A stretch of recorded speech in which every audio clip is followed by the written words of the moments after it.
नमस्कार, business express में आपका स्वागत है। मैं हूं आपके साथ अंकिता और आइए अब खबरें देखते हैं विस्तार से। उद्योग संगठन फिक्की ने केंद्र सरकार को सलाह दी है कि आर्थिक नुकसान को रोकने के लिए अनलॉक के तीसरे चरण में देश में एविएशन और टूरिज्म सेक्टर को खोला जाना चाहिए। फिक्की ने स्पोर्ट्स और स्कूल भी फिर से प्रारंभ करने की सलाह दी है। इन सारे सेक्टर को खोलने के लिए फिक्की ने कुछ गाइडलाइंस भी सुझाई है। मुंबई स्टॉक एक्सचेंज में सूचीबद्ध कुल कंपनियों के मार्केट कैप में अकेले रिलायंस इंडस्ट्रीज की हिस्सेदारी 10% हो गई है। बीते 6 वर्ष में रिलायंस के शेयर कारोबार में 3 गुना इजाफा हुआ है। पिछले 6 माह के दौरान फेसबुक समेत कई कंपनियों से मिले निवेश के कारण रिलायंस के शेयर में बढ़ोतरी दर्ज की जा रही है, जिससे कंपनी का मार्केट कैप लगातार बढ़ रहा है। निजी क्षेत्र के एचडीएफसी बैंक के मुख्य कार्यकारी और प्रबंध निदेशक आदित्य पुरी ने बैंक के 74 लाख से अधिक शेयर गत सप्ताह 842 करोड़ रुपए में बेच दिए हैं। शेयर बाजार को दी गई जानकारी के अनुसार शेयर की बिक्री 21 से 23 जुलाई के बीच की गई और इसके बाद पुरी की एचडीएफसी बैंक में हिस्सेदारी 0.14% से घटकर मात्र 0.01% रह गई है। पुरी ने अपनी 95% हिस्सेदारी बेची है। इस खबर के बाद एचडीएफसी के शेयर में गिरावट देखी गई। इस बीच एचडीएफसी बैंक के चेयरमैन दीपक पारेख ने आरबीआई गवर्नर शक्तिकांत दास से कर्ज भुगतान में मोरेटोरियम की अवधि और नहीं बढ़ाने की अपील की है।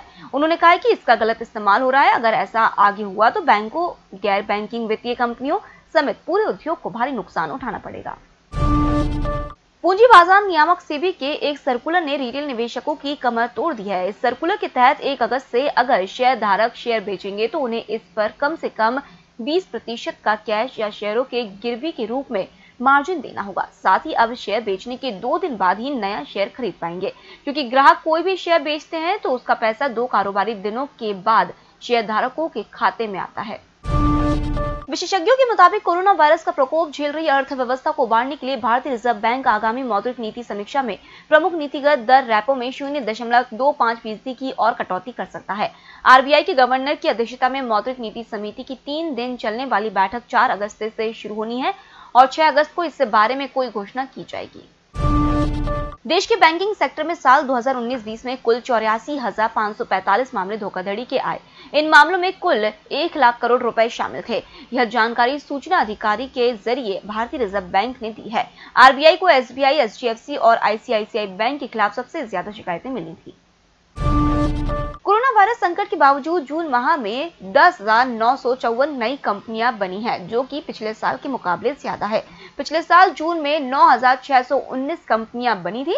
नई कंपनियों में से सबसे ज्यादा 1,699 कंपनियां महाराष्ट्र, 1,246 दिल्ली और 1,200 यूपी में पंजीकृत हुई है। आंकड़ों के अनुसार इस साल अप्रैल से लेकर जून तक 13 विदेशी कंपनियों का भी गठन हुआ। इस अवधि में गठित हुई कंपनियों में 31% बिजनेस और सर्विस और 21% मैन्युफैक्चरिंग सेक्टर की है। पूंजी बाजार नियामक सेबी ने केयर रेटिंग पर 1 करोड़ रुपए का जुर्माना लगाया है। यह पेनाल्टी रिलायंस कम्युनिकेशन से संबंधित एनसीडी में नियमों के उल्लंघन के आरोप में लगाई गई है। सेबी ने सोमवार को जारी आदेश में यह जानकारी दी।